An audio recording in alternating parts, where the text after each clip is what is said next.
Karoline Leavitt's unexpected comeback leaves a liberal panel stunned. The lights of the studio flickered on, casting a sharp, almost blinding glow across the polished black table at the center of the stage. The audience murmured with anticipation, their eyes glued to the television screens, eager for the debate to begin. In the high-stakes world of political talk shows, the political pulse was a battleground, a place where ideas collided and tempers flared. It was a show that had been known to make or break careers, and tonight, it promised to be no different. At the center of it all sat Karoline Leavitt, a rising star in conservative politics. She sat quietly, her back straight, her hands folded in her lap. She had been on a few smaller panels before, but this was the big stage. The stakes were higher, the audience more divided, and the liberal voices surrounding her would not make her position easy. But Karoline was used to this. She had spent years navigating the political landscape, her views unshakable, her resolve ironclad.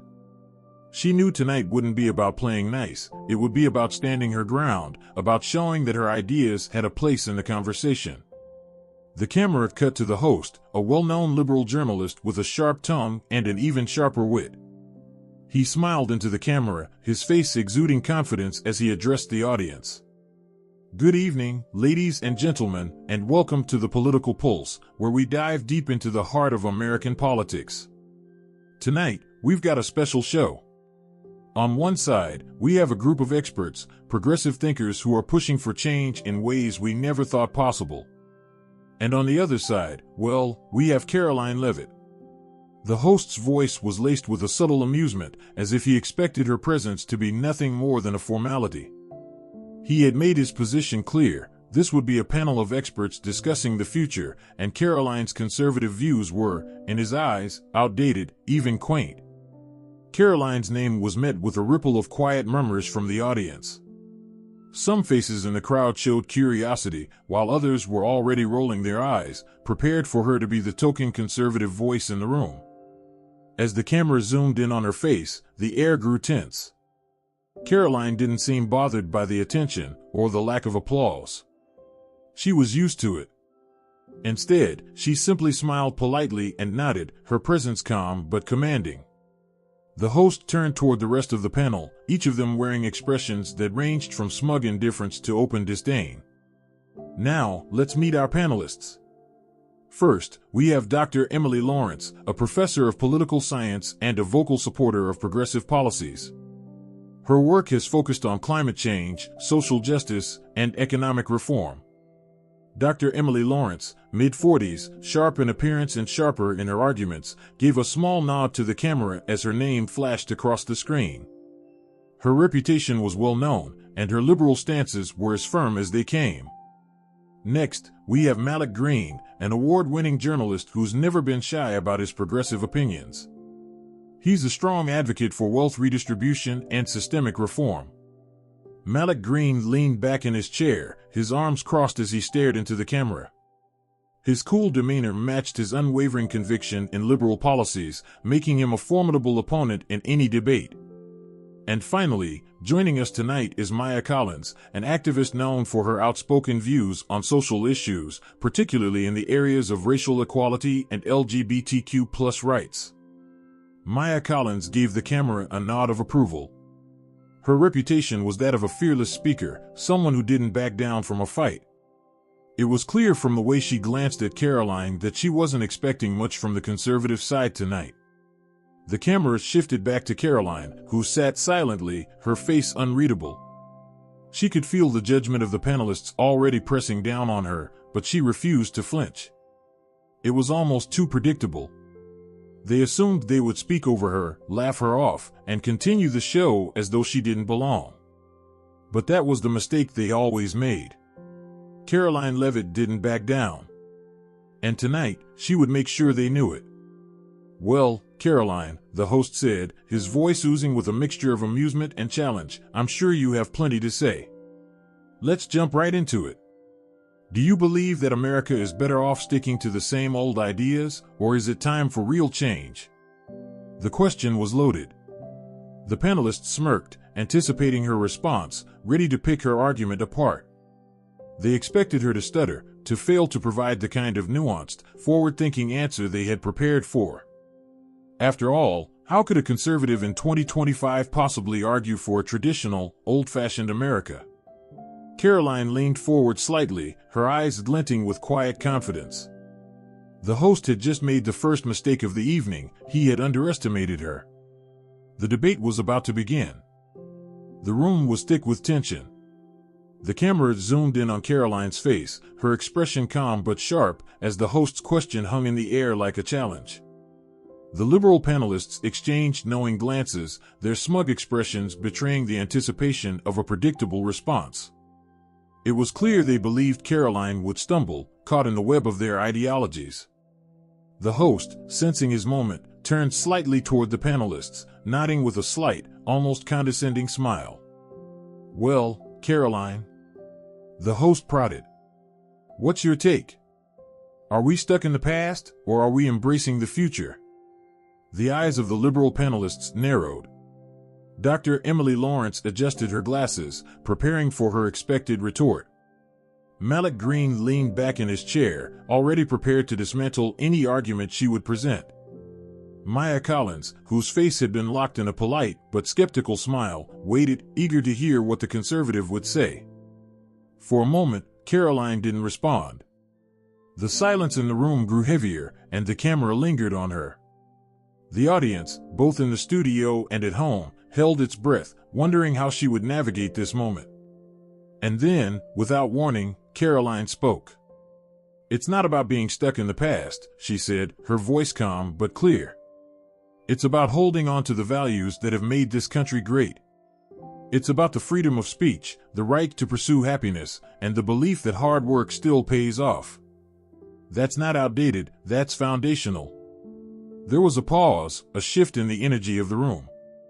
The panelists exchanged glances, visibly surprised at the strength of her response.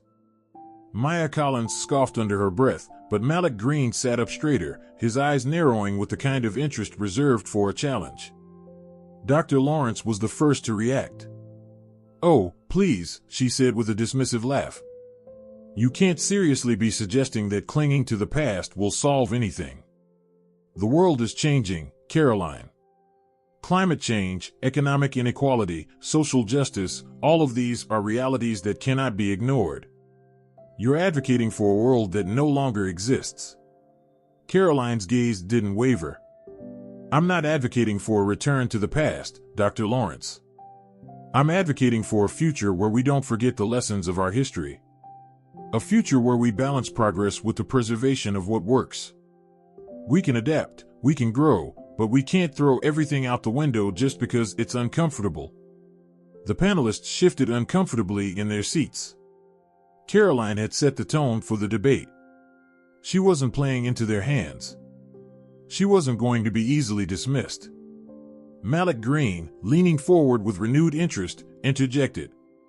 "That's a nice sentiment, Karoline," he said, his voice dripping with condescension, "but you can't expect us to keep living in a system where the rich get richer, while people on the ground, people who are truly struggling, are left behind.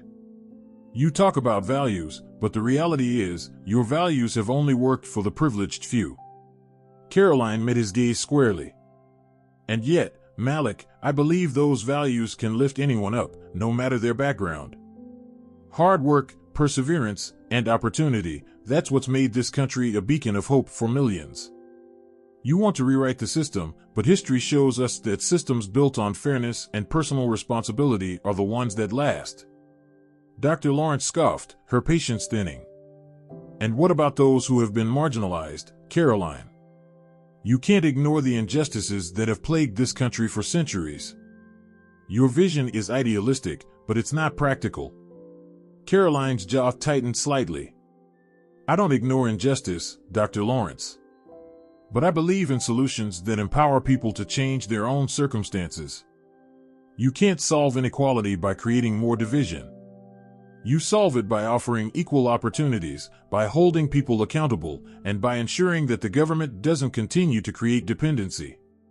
The room grew quieter, the weight of her words settling in. Maya Collins shifted in her seat, clearly irritated, but hesitant to speak out immediately. Malik Green, however, couldn't let her last statement go. "You talk about dependency, Karoline," he said, leaning in, "but you're ignoring the fact that systemic oppression keeps many people from achieving success. You want to talk about responsibility, but you're not addressing the barriers that people of color, immigrants, and working-class families face every single day. How can you claim to advocate for equal opportunity when the system itself is built to keep them down?" Karoline's eyes flashed with a moment of intensity. She knew the narrative Malik was pushing, and she was ready to confront it. "No one is saying that systemic problems don't exist," she said firmly. "But we also can't ignore the fact that the more we rely on government programs to fix things, the more we take away personal agency. We should be empowering people to overcome obstacles, not reinforcing the idea that they can't." Her words hung in the air. The panelists sat in stunned silence, unable to respond immediately. Karoline's calm, resolute tone had disrupted their rhythm, forcing them to reckon with a perspective they had not fully anticipated. It was clear that she wasn't going to be easily dismissed. The audience, too, seemed caught off guard. There were no cheers, no immediate applause, just a sense of growing tension, as though the debate had just shifted into a new gear. Dr. Lawrence opened her mouth to respond, but was interrupted by Maya Collins, who raised her hand slightly, signaling that she wanted to speak. "This isn't just about values, Karoline," Maya said, her voice steady but laced with frustration. "It's about the future. You keep talking about hard work, but how do you explain a system where so many people work tirelessly and still struggle to make ends meet?" Karoline met her gaze, unwavering. "Because, Maya, not every problem can be solved by more government. The future will require more than just policies. It will require a shift in how we view personal responsibility and opportunity. That's the kind of future I want." The room went quiet again. Karoline's words had resonated, whether the panelists liked it or not. The ball was now in their court. The tension in the room was palpable. The panelists were clearly taken aback, trying to recalibrate their strategies. Karoline had stepped into the debate like a seasoned gladiator, every word calculated and deliberate. But now, as they absorbed her arguments, the weight of her convictions seemed to sink in deeper. Dr. Lawrence, Malik Green, and Maya Collins all exchanged uneasy glances. There was an uncomfortable silence before Dr. Lawrence cleared her throat, her poised composure betraying an undercurrent of irritation. "This is exactly what I mean," she said, her voice slightly sharper now, though still controlled. "You're speaking in ideals, Karoline, but you're not addressing the reality. People in this country, especially marginalized groups, don't have the luxury of hard work alone to solve their problems. They need systems that actually level the playing field. Otherwise, you're just pretending that inequality doesn't exist." Karoline's expression didn't change. She had expected this, and now she was ready for the next phase of her response. She leaned forward slightly, the spotlight above her making her appear all the more focused. "I don't deny that systemic issues exist, Dr. Lawrence. But what I'm saying is that we have to stop viewing people as victims of their circumstances. Yes, there are challenges, but you don't empower people by telling them they're helpless. You empower them by showing them that they have the ability to break free from those systems through education, entrepreneurship, and yes, hard work. The only thing that keeps people stuck in those cycles is the belief that they can't rise above them." The audience, which had been silent up to this point, began to stir ever so slightly. Some nodded, others frowned, but Karoline's words had hit a nerve. She wasn't backing down, and this wasn't the scripted performance many had expected from a conservative voice. Malik Green shifted in his seat, his arms crossed tighter now, his posture leaning forward as he eyed Karoline carefully. "Let's talk about hard work, then," he began, his voice cool but tinged with an underlying challenge. "You act like the system is some equal playing field. But we know that's not true. The wealthy get richer, while people from underprivileged backgrounds, especially people of color, are stuck in a system that has been built against them for centuries. You think hard work alone is going to change that?" Karoline's gaze met Malik's head-on. "I think that it's a crucial part of the equation, yes. The idea that you can overcome the odds through sheer determination has been the backbone of this country. And it's still true today. Is the system imperfect? Absolutely. But the answer is not more government interference. It's creating an environment where individuals can thrive, where they're not beholden to the system. Success is possible for anyone, regardless of their background, if they have the right opportunities and the will to push through. Malik opened his mouth, but before he could respond, Maya Collins leaned forward. Her eyes narrowed, and her lips pressed into a tight line as she spoke. "Do you hear yourself, Karoline?" she asked, her voice rising slightly. "You're talking about opportunity, but where is that opportunity for people who have been systematically oppressed for generations? You can't just wave a magic wand and pretend that those who are struggling are somehow failing to take advantage of what's already available. It's easy for you to say, someone who has benefited from privilege, but not everyone has the same starting line." The word stung, but Karoline remained unshaken. She had heard this argument before. She was prepared for it. "I'm not denying that there are systemic barriers," she replied evenly, "but I refuse to believe that those barriers are insurmountable. Every generation has had its struggles. My parents, my grandparents, they didn't have the same opportunities that I had, and yet they made something of themselves. So if we focus on breaking down those barriers without creating new ones, we'll see change. Real change." The panelists were quiet for a moment. The impact of Karoline's words seemed to have hit them harder than they expected. Her calm confidence was both disarming and powerful, forcing them to confront their own biases. They had anticipated an easy conversation, a moment to dismiss her views, but Karoline wasn't here to be dismissed. She had a voice, and she knew how to use it. Dr. Lawrence was the first to break the silence. "You really think it's that simple?" she asked, her tone laced with incredulity. "You think you can just work hard and everything will fall into place? That's naive." Karoline's smile was small but full of conviction. "No, I don't think it's simple. But I believe in personal responsibility. And I believe that anyone, regardless of their circumstances, can achieve success if they have the right mindset and the proper tools. The government doesn't have all the answers. People do." At that moment, a soft murmur rippled through the audience. It wasn't loud, but it was there, whispers of agreement. Karoline had found a rhythm. And she was hitting all the right notes. The host, sensing the shift in dynamics, attempted to regain control of the conversation. All right, he interjected, his voice slightly more cautious now. "Let's bring it back for a moment. Karoline, you keep saying that individuals need to take responsibility, but aren't you ignoring the role that institutions play in all of this? How do we reconcile that?" Karoline didn't hesitate. "I'm not ignoring institutions, but I am saying that we shouldn't rely on them to solve our problems. We should rely on ourselves. The real change comes from people believing they have the power to change their lives, not waiting for someone else to do it for them." As her words settled in, the room fell into another uncomfortable silence. The liberal panelists were stifling the urge to push back too quickly. Karoline had turned the conversation around, challenging their most deeply held assumptions and forcing them to reconsider their positions. The audience's quiet approval was growing louder now.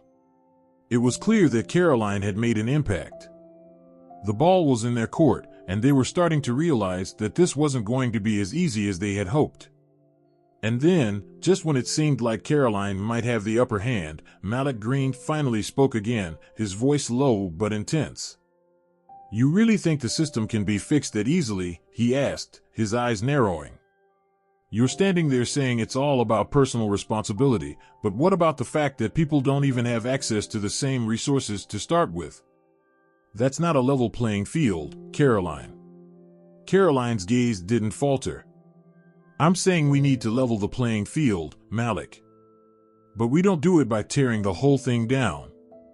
We do it by making sure everyone has access to the tools they need to succeed, education, mentorship, the opportunity to rise. Not by saying that people can't do it on their own." The challenge had been laid down. Karoline wasn't just fighting for her own beliefs, she was fighting for something bigger.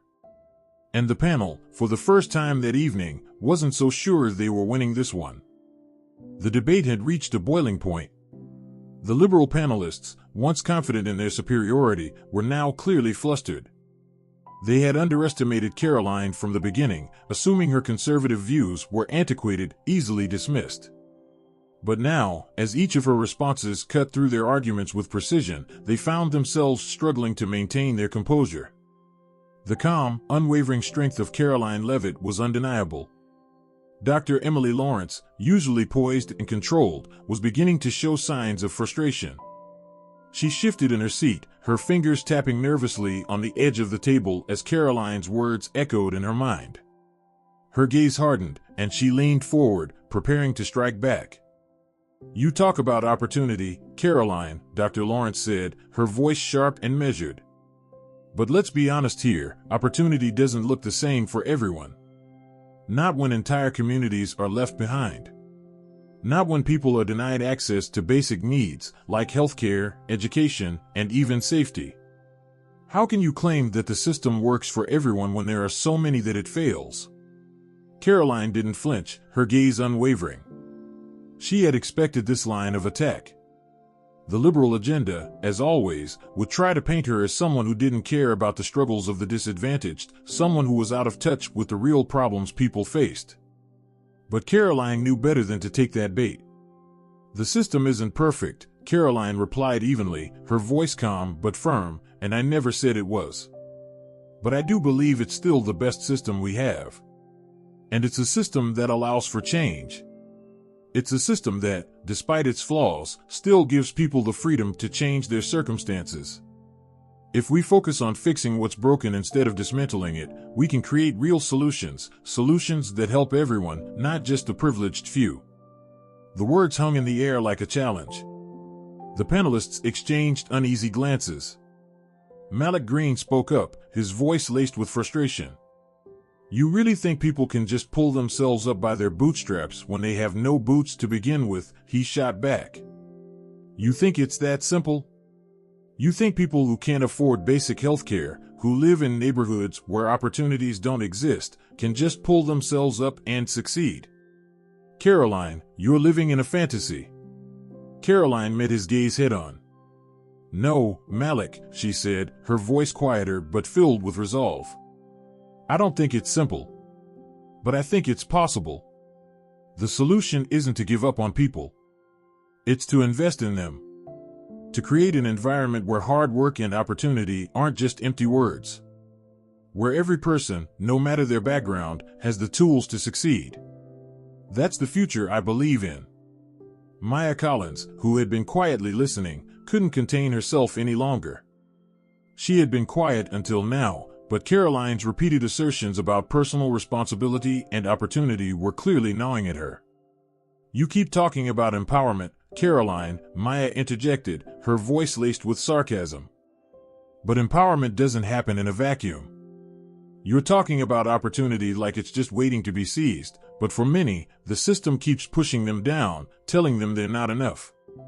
Telling them they'll never succeed. How do you reconcile that with your so-called opportunity?" Karoline's eyes hardened.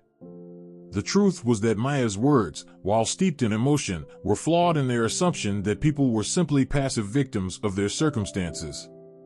Karoline knew that most people didn't want to be handed something, they wanted the chance to work for it, to fight for it. "Empowerment starts with the belief that you can change your circumstances," Karoline said firmly. "It's not about waiting for someone to give you a handout. It's about believing in yourself, in your ability to work hard, to overcome obstacles. Yes, there are barriers. Yes, there are injustices. But that doesn't mean we give up on people. It means we give them the tools, the support, and the opportunities to rise." The audience was listening now, really listening. The panelists, caught off guard by Karoline's unwavering stance, struggled to maintain their footing. The tension was thick. It was clear this debate had shifted. Karoline wasn't backing down. She wasn't going to be silenced. Dr. Lawrence, visibly rattled, shot back, "But it's not that simple, Karoline. You act like everything can be solved with a speech and a little hard work. People are suffering out there. They're struggling, and they need help. Karoline shook her head. People don't need to be told that they're helpless. They need to be told that they can rise above it, that they have the power to change their lives. We shouldn't be fostering a culture of dependency. We should be fostering a culture of empowerment. There was a moment of silence as Karoline's words settled in. The panelists exchanged frustrated glances. They had expected a simple, one-dimensional response, but Karoline had turned their arguments on their head. She wasn't just fighting for her own beliefs, she was challenging the very foundation of their worldview. The host, sensing the shift in the room, tried to regain control, but it was clear the dynamic had changed. He spoke, but his voice was less assured than before.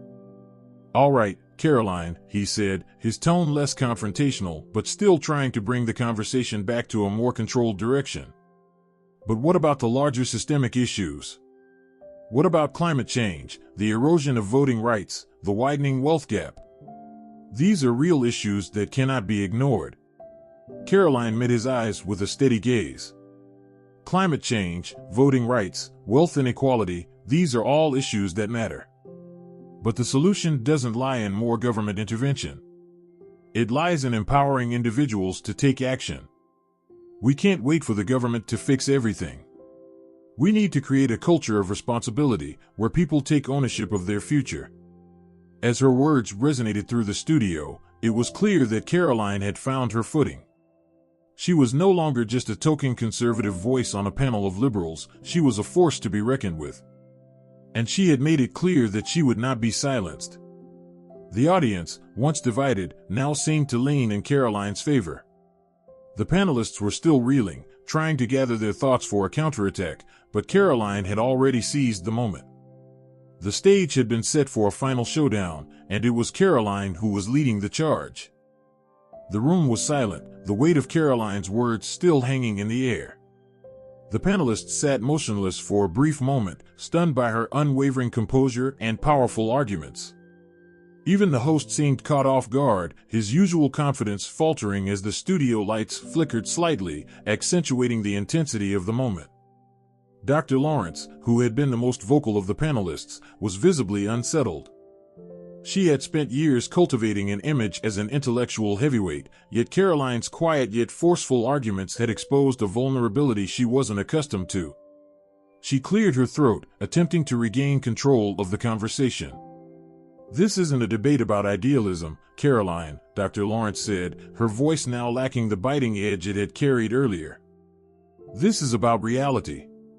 We are talking about real issues, real people suffering right now. Your arguments, as noble as they sound, ignore the harshness of the world that exists for millions." Karoline met her gaze calmly, her voice steady as ever. "And those millions deserve better than to be told that they have no power to change their circumstances," Karoline replied. "We don't solve systemic issues by reinforcing a culture of dependency. We solve them by showing people that they can take control of their futures. That's the real change we need."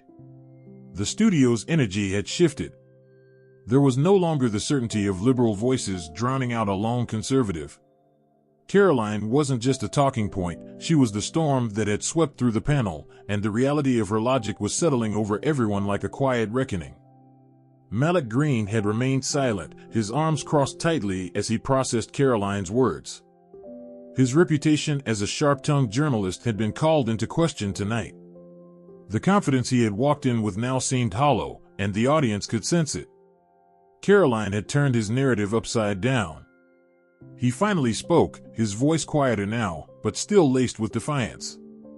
"People who are stuck in poverty, people who face oppression every day, don't need empowerment, Karoline. They need help.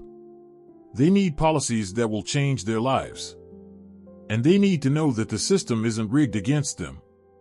Karoline's expression remained calm, though there was an edge to her tone now, a quiet determination that echoed throughout the room. "I don't disagree that we need to address inequality, Malik. But I don't believe the government should be the sole answer to every problem. We need to focus on creating opportunities, not creating new government programs." We need to give people the tools to lift themselves up, not just keep them dependent on handouts. The panelists were speechless. The room was electric, and the audience could feel the shift in the dynamics. Karoline's words had cut through the noise, and there was a profound moment of realization. She had not only held her ground, but she had forced her opponents to confront the limits of their own arguments. Maya Collins, who had been the most emotional throughout the debate, was now visibly frustrated, her face flushed with a mix of indignation and confusion. She had expected to be able to dismantle Karoline's position with emotional appeals, but she had underestimated the power of Karoline's logic. "How can you sit there and say that, Karoline?" Maya shot back, her voice cracking with barely concealed anger. "You don't get to tell people who have been suffering for generations that they're not allowed to ask for help. You're minimizing their struggles." Karoline didn't flinch. "I'm not minimizing anyone's struggles, Maya," she replied firmly. "What I'm saying is that we need to stop telling people that they are powerless. We need to show them that the power is within themselves to change their own lives. That's the first step in ending the cycle of dependency." The audience's reaction was subtle, but there was a noticeable shift. No longer was the room filled with tension and hostility. There was an unspoken recognition that Karoline's message was resonating. The liberal panelists could no longer deny the validity of her points. Karoline had done the impossible. She had turned the debate around. The host, who had been silent for much of the last few moments, leaned forward in his chair. His attempt to maintain control over the situation had faltered, and now it was clear that Karoline had taken center stage. He cleared his throat, the unease creeping into his voice. "All right," he said, trying to reassert some authority. "Let's wrap this up, shall we? Karoline, you've made your points, and I'm sure they will be debated long after this show. But what do you say to those who believe that the systemic problems we face today, climate change, wealth inequality, racial injustice, require immediate, sweeping intervention?" Karoline smiled, her gaze steady as she prepared to deliver her final thoughts. "I say that those problems need solutions that don't just come from the top down. We need to look to communities, to individuals, to find ways to work together to solve these issues. The government has a role to play, yes, but the real change happens when people believe they can make a difference, when they take responsibility for their future and their actions. That's how we create lasting, meaningful change." The host didn't respond immediately, his expression thoughtful. It was clear that Karoline's words had made a deep impression, not just on the panel, but on everyone watching. And as the debate drew to a close, the audience rose to their feet, clapping. The applause was not loud, but it was genuine. There was an air of respect, an acknowledgement that, despite their differences, Karoline had held her own and delivered an argument that resonated with them. The panelists, visibly rattled, exchanged glances, but none of them spoke. Karoline had changed the course of the debate, and for the first time that evening, it was clear that the conservative voice in the room had won, not by volume, but by logic and conviction. As the camera zoomed out, the host smiled weakly, the show winding down. The stage had been set for a new kind of political discourse, a discourse where ideas could clash, but ultimately, where true conviction and strength of argument would carry the day.